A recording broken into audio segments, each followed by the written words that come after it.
kala soo dhawaada aad iyo aad ugu mahadsantihiin daawashada meel kastoo aad joogtaan iyo weliba si kasta oo aad ii daawanaysaan. maanta waa Isniin 3 bisha 10aad sanadka 2022. intaan muuqaalka u gudagelin waxaan rabaa inaan tacsi u diro dadkii ku geeriyooday maanta qaraxidii ka dhacay magaalada Beledweyne ee xarunta gobolka Hiiraan. intay ku dhimatay Allah u naxariisto, inta dhaawacana Allah u boogadhayo. kooxda argagixisada ee Al-Shabaab ayaa weeraradaasi fulisay. dadka ku dhintayna waxaan leenahay Ilaaha u naxariisto. maanta waxaan rabaa muuqaalkan inaan uga hadlo laba qodob. qodobka koowaad waxay tahay Mareykanka oo ku dhawaaqay tirada qaxootiga uu qaadanayo sanadka hadda bilowday ee fiscal year-ka ee 3 beri ee bishan hadda October ka tagtay. iyo weliba sidoo kale qaaradaha sida loogu kala qoondeeyay imise qaxooti ayaa qaaradaha kala duwan ka imaan doonto. waxaan rabaa inaan idin la wadaago. sidoo kalena DV lottery ama baqtiyo nasiibkii ayaa bilaabanaya. goorma ayuu bilaabanayaa? maxaa shuruudaha oo laga reebay sanadkan? maxaase looga baahan yahay qofka xareysanaya? ayaa rabaa sidoo kale inaan idin la wadaago. balse marka hore aan ku hormaro. waxaan ognahay 2 sano ee ugu dambeysay tirada qaxootiga ee caalamka ka imaanaya oo Mareykanka imaanaya aad ayuu u hooseysay. arrintaasi 2 sababood ayaa loo sababeynaya. qaxootigu uu imaanaya laakiin 2 wadan oo kaliya ee tirada ugu badan ay ka imaatay. waxaan ognahay sanadkii hore ee 2021 dhamaadkiisii in Mareykanku ka soo baxay dalka Afghanistan. sidaa darteed dad fara badan ama shacab ama Mareykanka la shaqeynayay in special visa immigrant lagu keenay oo Mareykanka ay yimaadeen.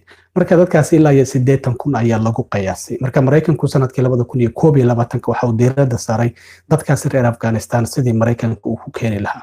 haddana sanadkan aan ku jirno bishii labaad waxaa qarxay dagaalkii u dhaxeeyay Ukraine iyo Ruushka.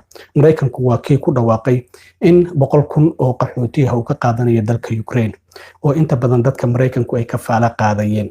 haddana sanadkan 2022 dalkaasi Ukraine ayaa lagu mashquulay. laakiin toddobaadkii hadda lasoo dhaafay madaxweyne Joe Biden waxa uu saxiixay miisaaniyadda sanadka 2023 ee bilowga ah marka aan ka wado waxay tahay fiscal year-ka Mareykanku waxay u qoondeeyaan waxa uu dhamaadaa 30 bisha 9aad oo hadda bishii dhamaatay 30keeda ayuu fiscal year-kii dhamaaday. marka fiscal year-kan hadda waxa uu bilowday 1 bishan October oo Sabtidii ayuu bilowday. maanta waa 3 maalmood ayuu sanadka qaabka ay iyagu u qorsheeyaan marka qaxootiga ay qaadanayaan ayay ku qoondeeyaan. marka madaxweynuhu waxa uu saxiixay in sanadkan 2023 ma fiscal year-kan bilowday hadda Sabtidii la soo dhaafay in Mareykanku uu qaadanayo 125,000 oo qaxooti cusub ah. sida wasaaradda arrimaha dibadda qoraal ay soo saartay lagu sheegay madaxweynuhu waxa uu saxiixay Mareykanku inuu aqbali doono fiscal year-kan 2023 ama 2023 125,000 oo qaxooti cusub. dad fara badan ayaa arrimaha qaxootiga ka soo hadal idhahay. sida muuqata marka Mareykanka waxaa ka go'an in ay dib u dhisaan isla markaana ay xoojiyaan barnaamijka qaadashada qaxootiga, isla markaana ay dhisaan awoodooda, isla markaana ay casriyaan dhammaan howlgallada iyagoo sidoo kalena xalinaya kiisaska muddada weyn yeelay xeryaha qaxootiga. marka waxay tahay dadka muddada faraha badan sugayay in Mareykanku uu qaado in hadda muhiimad gaar ah la siin doono. sida ay sheegeen waa long delayed applications. waa dadka muddada dheer sugayay in la qaado in hadda diiradda la saari doono xeryaha qaxootiga ee kala duwan wadamo fara badan oo kala duwan oo caalamka ku jira. marka Mareykanku hadda waxa uu soo kordhinayaa barnaamij cusub oo dadka Mareykanka ah ay ka faala qaaday ama community-yada ayaa la yiri. Soomaalida oo kale ayaa loo community waxa la yiraahdaa dadka wadamo kala duwan ayay Mareykanka yimaadeen oo community kala duwan ayay ku leeyihiin. hadda Somali community oo kale waxaa loola jeedaa Soomaalida Mareykanka ku dhaqan oo kale. marka in ay dadkaasi ka faala qaadi karaan Mareykanku waxa yiraahdeen waxa aan aragnay hadda markii dadka qaxootiga la soo dhaweynayay ee dalka Ukraine in dadka Mareykanku ay ogolaadeen inay ka faala qaadaan dadkaasi oo soo dhaweeyaan isla markaana dariskooda cusub ay soo dhaweeyaan. marka dadka nugul ee meelaha kala duwan ee caalamka ku sugan in lagu soo dhaweeyo Mareykanka isla markaana dadka ama community-yadu ay ka faala qaadi karaan. Soomaalidu waa waxay dhihi jirtay responsor oo inta badan la isku keeni jiray ayay u muuqataa hadda marka Mareykanku inuu arrintaasi dib u soo celinayo. waxaan ognahay waayadii u dambeeyay in dhig la qaaday isla markaana dadka qofka ehelkiisa ama dadka uu dhalay ama qaabkaas ugu dacwoonay. laakiin hadda responsorkii ayaad u maleysaa Mareykanku inuu doonayo markale inuu dib u soo celiyo kadib markii uu arkay sida dadka Mareykanka gaar ahaan dadka ajaanibta ay u soo dhaweeyeen dadkii reer Ukraine oo Mareykanka ay ugu soo dhaweeyeen. marka anaga arintaasi ka faala qaadayna ayaa waxaa ka duulayna ayuu yiri Mareykanka waxaan doonaynaa marka in barnaamijkaasi cusub ee responsorka ama kafaala qaadka Mareykanka uu dib u soo celiyo. Mareykanku taariikh ahaan dib u dejinta qaxootiga waxa uu taariikh weyn ugu leeyahay marka la eego wadamada kale ee caalamka. ilaa iyo 3.5 milyan oo qaxooti ayuu Mareykanku qaatay ilaa iyo markii la bilaabay barnaamijkan qaadashada qaxootiga. dadkan waa dadka kasoo barakacay wadamadoodii isla markaana doonaya wadan saddexaad in dib u dejin loogu sameeyo. dadkaas waxay kasoo barakaci karaan dagaal, qalalaaso, in dowladaha wadamadaasi ka arrimiya ay dacwado ku soo ogaan iyo weliba caqabado ka dhan ah in tacadiya ka naar dhinaca bini'aadanimada. marka sanadkan hadda aynu ku jirnay 20 kun oo qaxootiyaha ee caalamka ka timid ayaa la leeyahay marka la barbar dhigo sanadkii 2021 oo aan ogeyn in tiradii ugu yareed taariikhda qaadashada qaxootiga Mareykanka ay timid 11,411 qof ay timid sanadkii 2021.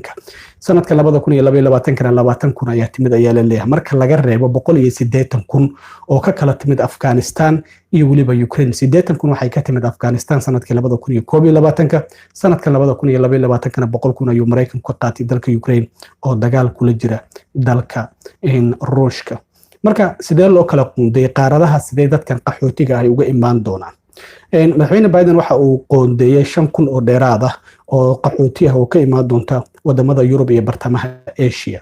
marka 40 kun oo qaxooti waxa laga qaadan doonaa qaaradda Afrika, 35 kun waxa laga qaadan doonaa bariga iyo koonfurta Asia, sidoo kale 15 kun oo kale waxa laga qaadan doonaa bariga Asia, 15 kun waxa laga qaadan doonaa Yurub iyo sidoo kale bartamaha Asia.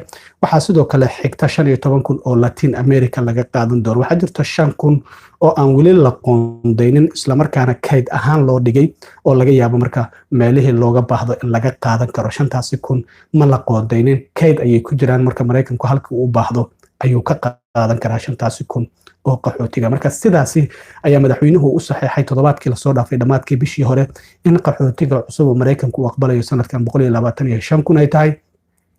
waxaan ognahay madaxweynaha markii xilka loo dheeriyay horaantii sanadkii 2021 inuu ballanqaadkan sameeyay laakiin aysan suura gelin. hadda marka mar kale maqawda maqashii waxbaha u qaban bas Mareykanku sanadka soo socda qaxootigan 125 kun waa uu qaadan doonaa. marka loo eego labadii sano ee la soo dhaafay oo arrinta Afghanistan iyo arrinta Ukraine lagu mashquulsanaa, marka Mareykanku hadda waxa uu u muuqdaa inuu u soo jeestay in caalamka uu qaxootigaasi 125 kun oo sanadkan hadda bilowday oo fiscal yearka bilowday. marka aan leeyahay waa sida iyagu ay xisaabiyaan October ayuu bilowday, September ayuuna ku egyahay sanadka 2023 September 30 ayuu sanadku ku egyahay.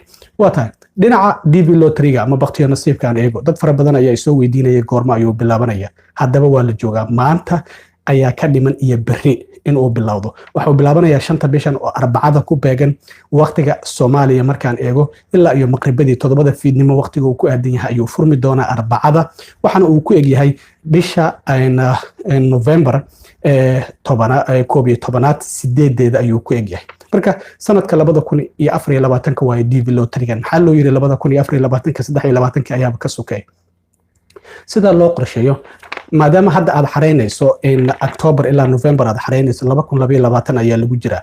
natiijada waxa lagu dhawaaqi doonaa bisha 5 ee sanadka soo socda ee